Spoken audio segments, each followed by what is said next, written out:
Imagine this. You're standing inside a Starbucks, heart pounding so loud it feels like the whole cafe can hear it. The smell of roasted coffee beans fills the air. Customers are lined up. Baristas are shouting out orders, venti caramel macchiato for Sarah. But you don't notice any of that, because at this moment, all you see is her, Sophia Miller, the woman you've loved for 7 years. And right now, you're on one knee in front of her, holding up a small velvet box with a custom diamond ring inside. $7,000. Every cent you saved, every overtime shift, every missed weekend with friends, all poured into this one ring. You open the box, your voice trembling but hopeful. Will you marry me? And she just looks at you. Not with surprise. Not with love. Not even with pity. Her face is cold, blank, detached. And with one sentence. She destroys you. Liam, that's enough. She doesn't even glance at the ring. Doesn't blink. Doesn't hesitate. Just turns on her heel, her hair whipping behind her, and walks out the door without a second thought. The cafe falls silent. Then the whispers start. Did you see that? That poor guy. She didn't even look at the ring. Sympathetic stares stab into you from every corner. Some customers look away, embarrassed for you. Others can't stop watching like it's some kind of reality TV show happening live. Your face burns with humiliation. Your hands shake as you close the box and shove the ring back into your pocket. This isn't the first time. It isn't even the second. This is the 7th time she's rejected you. The first time, she smiled nervously and said, "Liam, we are still too young. Let's just wait a little." You believed her. The second time, she laughed and said, "I really want to focus on my career first. Maybe after I get the promotion." You respected that. The third time, she sighed, "This project at work has drained me. I just don't have the mental space for this right now." You gave her space. But by the 7th time, there were no excuses left. No smiles. No laughter. Just indifference. And that indifference crushed you more than any no ever could. As you step outside the Starbucks, the cool wind hits your face, but it doesn't cool the fire of shame burning inside you. Your phone buzzes. A message. From Ethan Vance. The guy you've always known was a little too close to Sophia. The text reads, "Liam, strike out again? Haha. I told you Sophia was out of your league. Why don't you just stay on the back burner where you belong?" You stop walking. Something clicks inside your mind. 7 proposals. 7 rejections. And every single time, somehow Ethan knew almost instantly. Not only that, but after each rejection, Sophia just happened to end up working on a joint project with Ethan's engineering department. Coincidence? No. You're not an idiot. You just didn't want to admit the truth before. But now, it's undeniable. You've been played. 4 years. Your hands don't shake anymore. They are steady. Cold. You delete Ethan's number. Block Sophia's contact. Unfriend her on Facebook. Block her on Instagram. Leave every Slack channel she's in. 10 minutes. That's all it takes to erase 7 years of your life. 7 years gone. Clean slate. When you get back to your apartment, it feels emptier than ever. But also, lighter. You start packing up every trace of her. Makeup bottles. Clothes. Books. The passbook for the joint savings account you opened together, meant for the house you were going to buy. 1 box. Then another. By the time you're done, it's 10 at night. You tape the boxes shut and schedule a delivery to her place. That's it. Done. For the first time in years, you feel like you can breathe. Your phone rings. It's Chris. Your coworker and one of your only friends left who still believes in you. "Liam, you coming to the team happy hour tomorrow? Is Sophia going to be there?" Yeah, of course. She's the product manager." "Then I'm not going." Chris is stunned. "Wait, what? Did you two fight again?" "No fight. Just a decision. From now on, I'm not going to any event where she's present." He doesn't know what to say. You can almost hear him shaking his head through the silence. But you don't care. This is it. The line in the sand. You send a group text to a few other colleagues. Hey, from now on, if Sophia Miller is going to be at any get-togethers, please don't include me. Thanks. Message sent. You put your phone on the nightstand, lay back on your bed, and close your eyes. And for the first time in a very long time, you fall asleep in peace. You wake up different. Not weaker. Not broken. Stronger. You show up to the office half an hour late, on purpose. Sophia's desk is right across the aisle from the main walkway. Normally, you'd accidentally pass by. Make an excuse to talk to her, even if it was just about nothing. Not today. Today. You walk in through the side entrance, go straight to your desk, and don't even glance her way. It feels like chains snapping. At 10 a.m., a Slack message pops up. Liam, I want to explain about yesterday. You don't even open it. Delete. At 11 a.m., another one. Why did you block me everywhere? We need to talk about this. Delete. By lunchtime, Chris walks over. His face pale. Dude, Sophia just asked me why you aren't answering her messages. Did you really break up with her? You laugh bitterly. Chris, we were never together. How do we break up? He stares at you, speechless. You lean back in your chair, your voice calm, firm. I chased her for 7 years. She never said yes. Now I'm done chasing. It's that simple. That night, you're lying in bed again, staring at the ceiling. 7 years. 7 proposals. 7 rejections. But now, no more. Your phone is silent. Your apartment is quiet.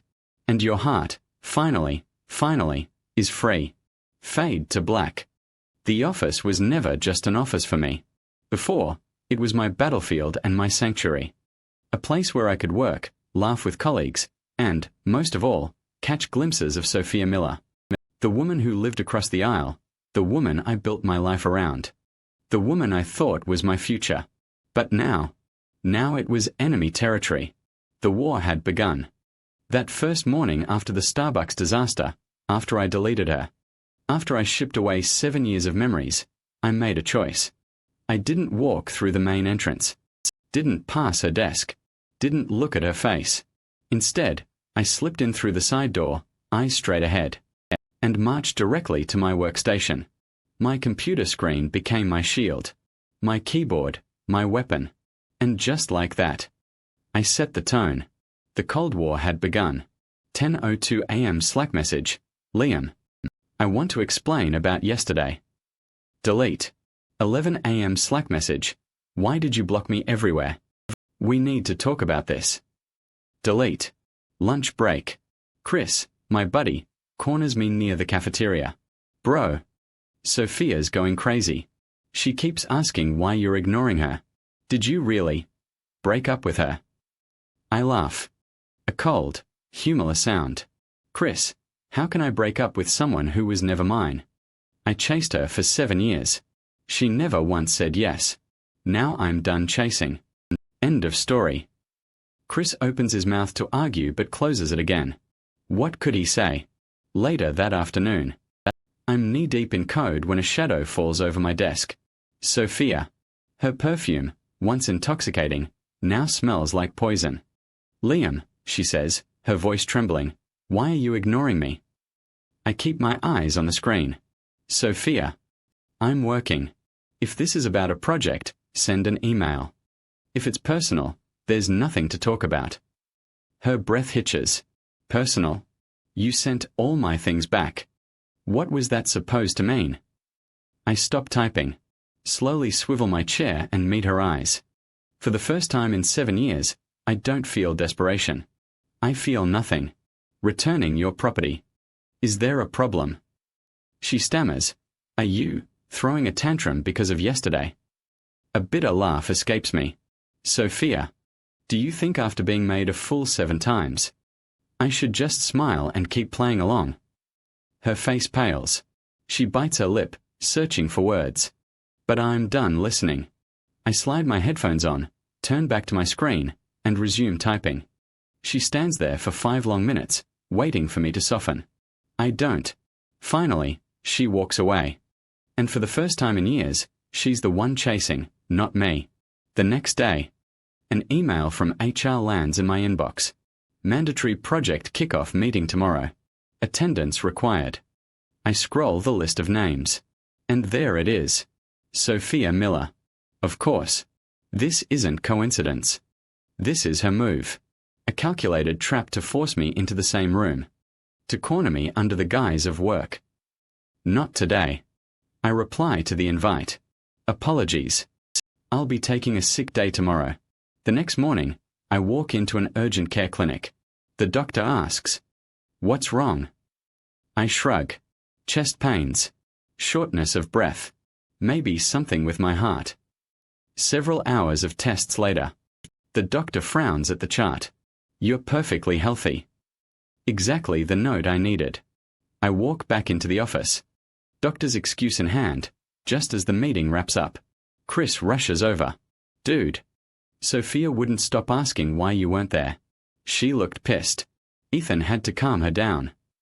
I smirk. Of course he did. Game, set, match. The Cold War doesn't end there. Sophia tries again and again. Every time she sends a private chat, I respond with, "Not a good time. Please use official channels." Every time she walks to my desk, I say, "I'm busy. Talk to my team lead." Every time she corners me in the break room, I sidestep her words like bullets. And then, one afternoon, she snaps. She blocks the doorway to the break room, eyes blazing red. "Liam, what the hell do you want from me?" I calmly sip my water, my tone flat. What do I want? I want to do my job in peace without being bothered. She slams her hand against the doorframe. "Are you still angry about the proposal?" I can explain. I set down the cup. Look her dead in the eye. "Don't. There's no need. There's nothing between us, Sophia. Please remember that." Her voice cracks. "How can you say that? We've known each other for 7 years." I step closer, lower my voice. Knowing someone doesn't mean anything. I've known half this office just as long. Her eyes fill with tears. "How can you be so cruel?" Cruel. The word hangs in the air. I tilt my head, voice icy. Cruel? Sophia, I proposed 7 times. Was that not enough devotion? Now that I'm choosing to let go, you call me cruel? That's rich. Her tears spill. But I feel nothing. I walk past her and out the door, leaving her sobbing in the break room. Days later, another email lands in my inbox. Subject: Congratulations. The company is partnering with a major tech firm on a flagship project. And guess who's been appointed technical lead? Me. I scroll down. Partner company, Ethan Vance's new firm. My lips curl into a bitter smile. Of course. This has Sophia's fingerprints all over it. A scheme to force me into daily contact. To pull me back into her orbit. I don't hesitate. March straight into the director's office. "Mr. Roberts, I'd like to request a transfer off this project." He frowns. "Why?" "This is a career-making opportunity." "Personal reasons." "That's not good enough, Liam. What's going on with you lately? Your attitude has been off." I look him straight in the eye. If being on this project is mandatory, then I quit. Silence. He stares at me like I've lost my mind. Maybe I have. But he approves my transfer. Word spreads like wildfire. By the end of the day, everyone in the department knows. Liam Anderson almost quit just to avoid working with Sophia Miller. She corners me as I'm leaving work, face pale, eyes wild. "Are you insane? You'd throw away your job just to get away from me." I don't flinch. "If it means getting away from you, then yes." Her voice breaks. "Liam, why are you doing this? I never did anything to hurt you." I stop. Turn. My voice sharp, low, final. "You never hurt me? Do you believe that? I chased you for 7 years. Remembered your birthday every single time. Where were you on mine? Where were you when I was sick? When I worked late into the night? Did you ever check on me once? No. But you had time for Ethan. Dinner with Ethan. Movies with Ethan. You think I didn't notice?" The color drains from her face. You know what that makes me, Sophia? A backup plan. A spare. 7 years wasted. That's what you did to me. Her lips tremble. I never said no to you. Not saying yes is still a no. And with that, I walk away. The war is in full swing now. Sophia tries to push closer. I push her farther away. Every day at the office feels like a chess match. But for the first time in years, I'm not playing to win her. I'm playing to win myself back. And I'll scorch the earth if I have to. Fade to black. The first rule of war, sooner or later. Somebody breaks. In this Cold War between me and Sophia Miller, it wasn't me. It was her. It started small.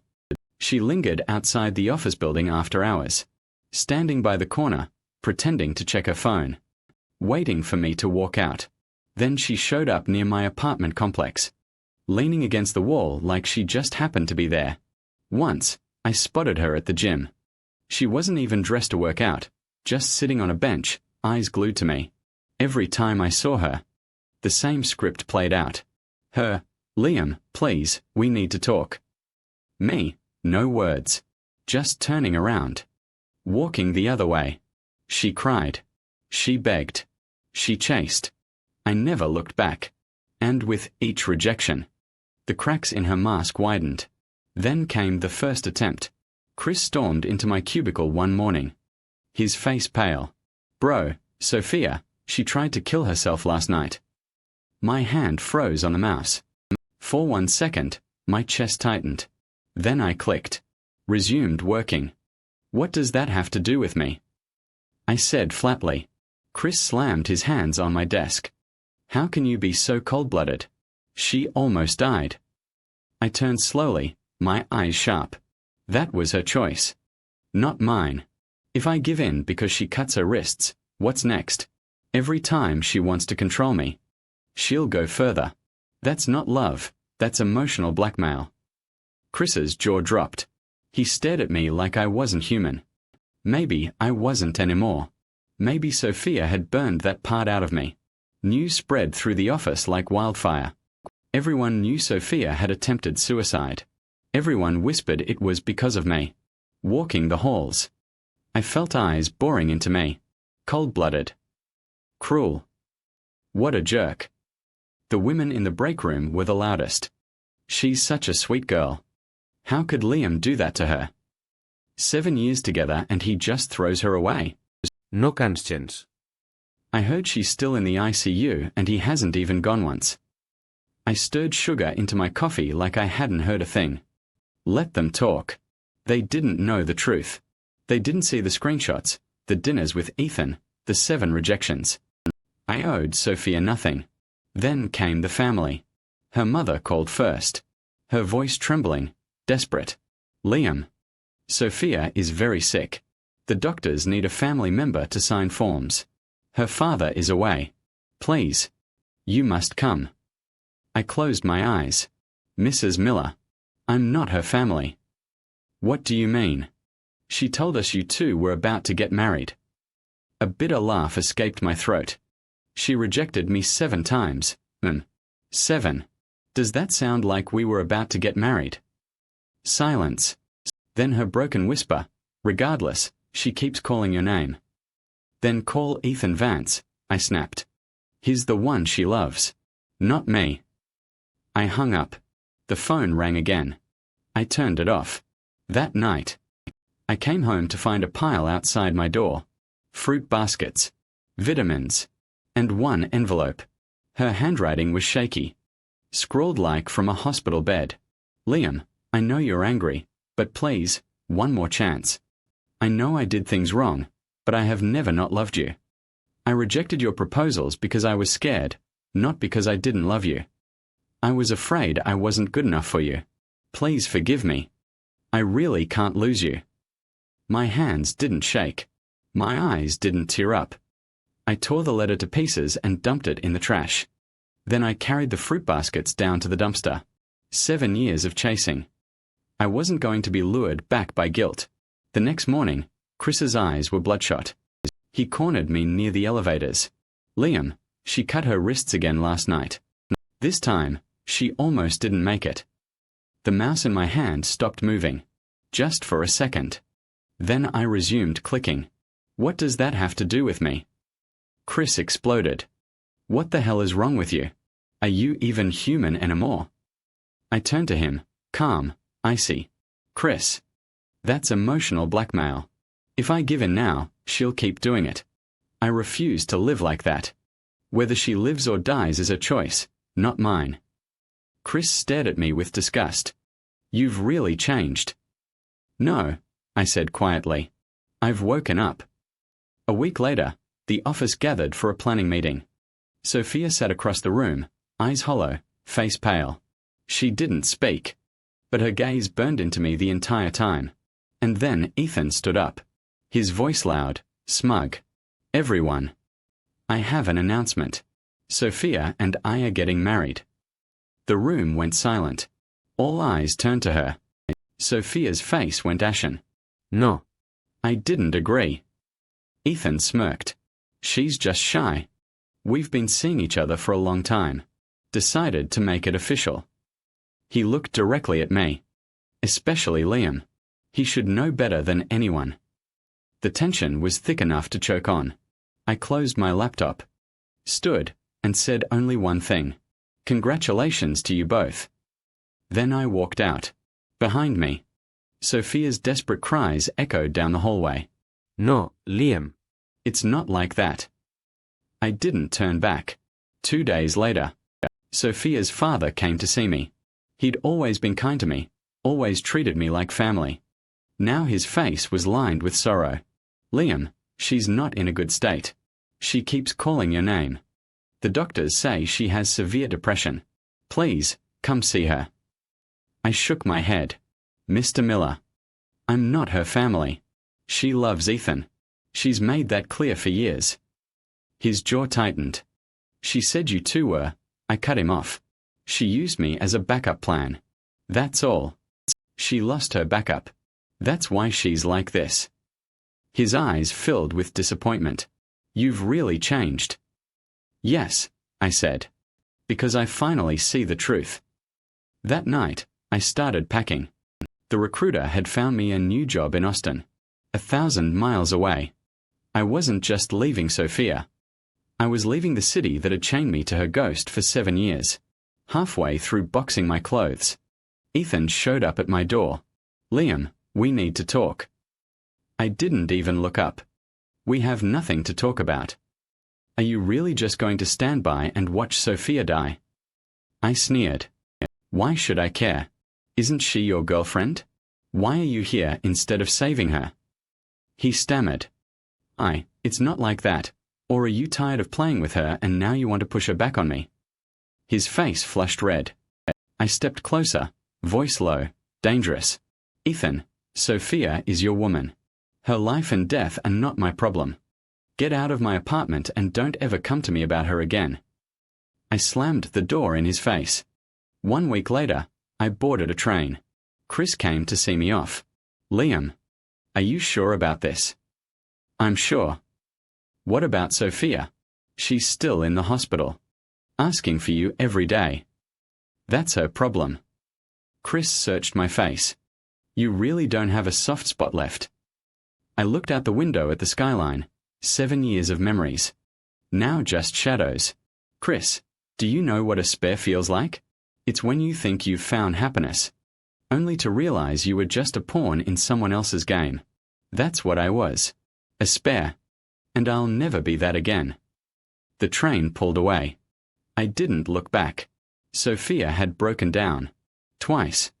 But I was done being broken with her. As the city faded in the distance, I knew this wasn't just goodbye to her. It was goodbye to the man who spent 7 years begging. That man was gone. Fade to black. The train pulled me away from Chicago. Away from the ghosts. Away from the 7 years I had wasted chasing a dream that never wanted me back. 4 hours. I stared out the window as the city skyline faded into farmland, then forests, then wide open skies. With every mile, the chains around my chest loosened. By the time the train rolled into Austin, Texas, I wasn't just in a new city. I was a new man. My new company was nothing like the one I'd left behind. The building wasn't flashy. The team wasn't cutthroat. People smiled when they walked in the door. They greeted me like I was part of the family. Not just a cog in the machine. Most importantly, no Sophia. No desperate eyes. No whispered rumors. No Ethan lurking in the shadows. For the first time in years, I could focus on my work without constantly glancing across the aisle, wondering if she was looking back. The first week felt surreal. I wasn't dodging anyone in the hallways. I wasn't crafting excuses to avoid meetings. I wasn't forcing myself to keep my face blank when people mentioned her name. Here in Austin, nobody knew Sophia Miller even existed. And that anonymity felt like oxygen. Healing doesn't happen overnight. The first few weeks, I still caught myself checking my phone late at night, expecting a text that would never come. My thumb hovered over the search bar, almost typing her name into social media, before I stopped myself. Old habits die hard. But every time I resisted, I grew stronger. Instead of waiting for a message, I picked up books. Instead of replaying the past, I went for runs through the quiet streets. Instead of staring at the ceiling at night, I actually slept. Some nights, I dreamed about her, Sophia, crying, begging, promising change. But when I woke, I felt nothing. Just relief that it was only a dream. 3 months into my new job, I met her. Emily. She worked in finance. Tucked away in the corner office with stacks of reports and a quiet smile that somehow lit up the entire floor. She wasn't flashy. She didn't command attention when she walked into a room. But when she looked at you, really looked, it felt like you mattered. We bumped into each other in the break room. Literally, she spilled coffee on me. "Oh my God, I'm so sorry," she gasped, rushing to grab napkins. I laughed. An actual laugh, not the bitter one I'd gotten used to. "It's fine." First coffee casualty of the day. Her cheeks flushed. "I'll buy you another one. My treat." That was the beginning. Emily was the opposite of Sophia in every way that mattered. Where Sophia thrived on drama, Emily lived in peace. Where Sophia left me guessing, Emily made things clear. Where Sophia took without giving back, Emily met me halfway. Our first date wasn't extravagant. Just dinner at a quiet Mexican place down the street. But the conversation flowed like I'd known her forever. No games. No walls. After that, it was movies. Walks by the river. Long talks in the park, where she told me about her childhood, her dreams, her fears. And for once, I didn't feel like I had to fight for scraps of attention. With Emily, affection wasn't a prize I had to win. It was simply given. Freely. And that, more than anything, healed me. A year later, we stood before a small group of family and friends in Austin. No grand ballroom. No orchestra. No dramatic speeches. Just a simple ceremony. A rented hall. A white dress. A promise. When Emily slipped the ring on my finger, I realized something. I didn't need firework passion. I didn't need chaotic highs and soul-crushing lows. I just needed this. A steady flame. A quiet love. The kind that warms you without burning you alive. That night, lying beside Emily, she turned to me with a curious smile. "Can I ask you something?" "Anything." "Did you have a girlfriend before me?" I froze. Images of Sophia flickered through my mind like shards of glass. 7 years of humiliation. Tears. Rejections. Manipulation. And then Emily's face. The warmth, the steadiness, the peace. "No," I said softly. "No girlfriend before you." She tilted her head. "Then why are you so cautious with love? Why do you hold it so carefully, like it might break?" I pulled her closer, kissed her forehead. "Because I want to make sure I cherish you properly." Her smile widened. "Then I'll cherish you too." And for the first time in my life, I felt like those words weren't empty. 5 years later, Emily and I had a daughter. She had her mother's quiet smile and my stubborn eyes. When I came home from work, she would run to me, tiny arms outstretched, squealing, "Daddy." We bought a house with a yard where she could play. Emily planted flowers by the porch. I set up a swing under the oak tree. It wasn't a fairy tale. It wasn't dramatic. It wasn't cinematic. But it was real. And it was mine. Sometimes, late at night, I'd think about the past. About Chicago. About Sophia. About the man I used to be. The man who begged, who bent, who bled for someone who never cared. And I'd shake my head. If not for her rejection, I wouldn't be here. If not for her betrayal, I wouldn't have left. If not for her cruelty, I wouldn't have learned the value of kindness. Sophia was the wound. Emily was the healing. Without the pain, I would never have found the peace. One evening, I was tucking my daughter into bed when she grabbed my hand. "Daddy, promise me something." "What's that?" "Promise you'll always be here." I smiled. Of course. Daddy never breaks a promise. Her little eyes closed.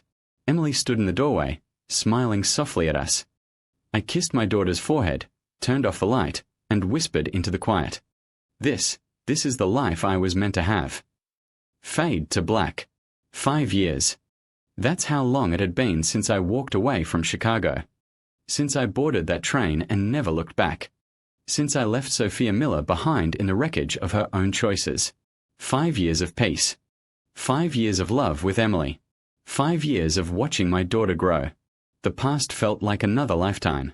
A nightmare I'd woken up from. It was a Saturday. I was picking out a toy for my daughter, something small. A stuffed rabbit she'd been asking for. Emily was at home baking cookies. The smell of vanilla waiting for us when we returned. I was walking toward the checkout when I heard it. "Liam." The voice froze me in place. I turned. And there she was.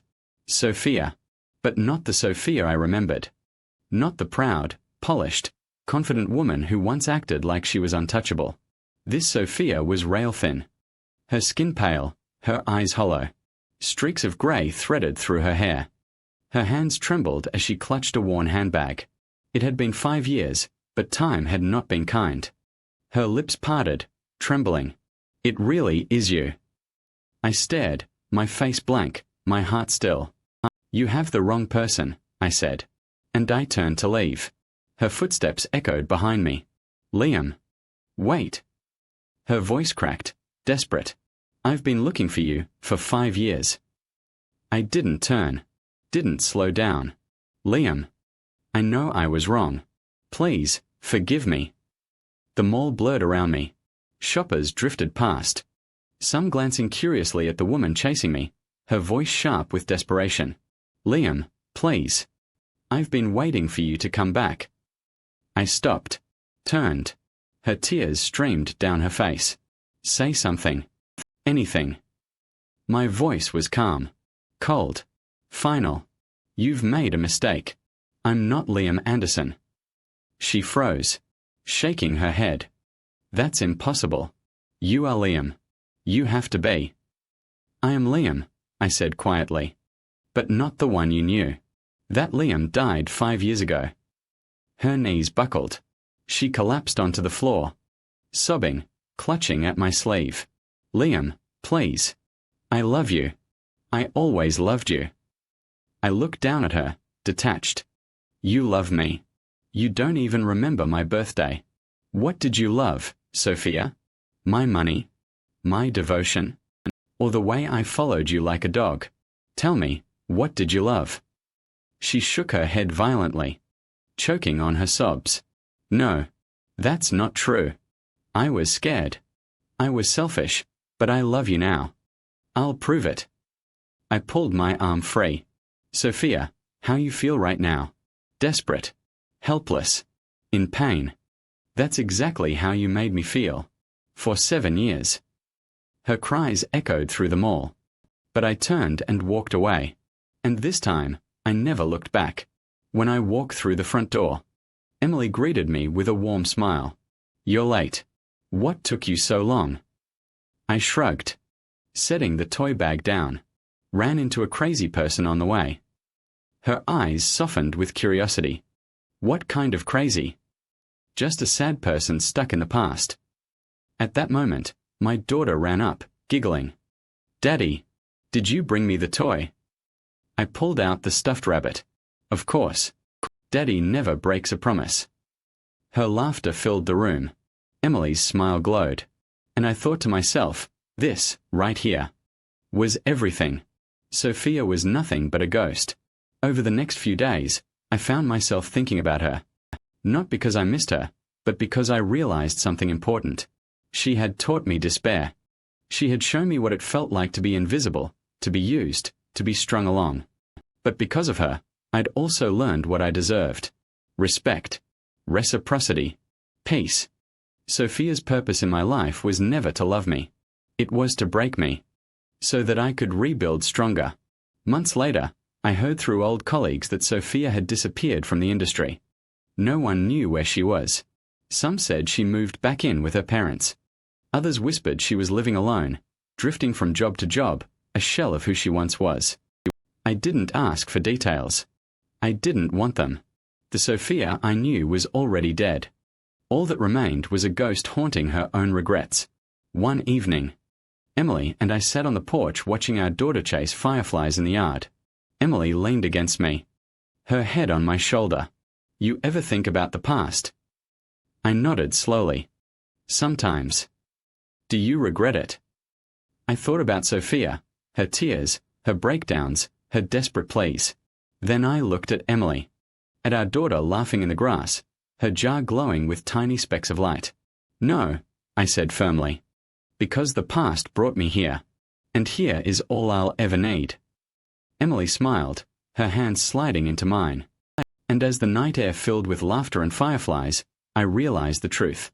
Sophia had been my despair. But Emily was my salvation.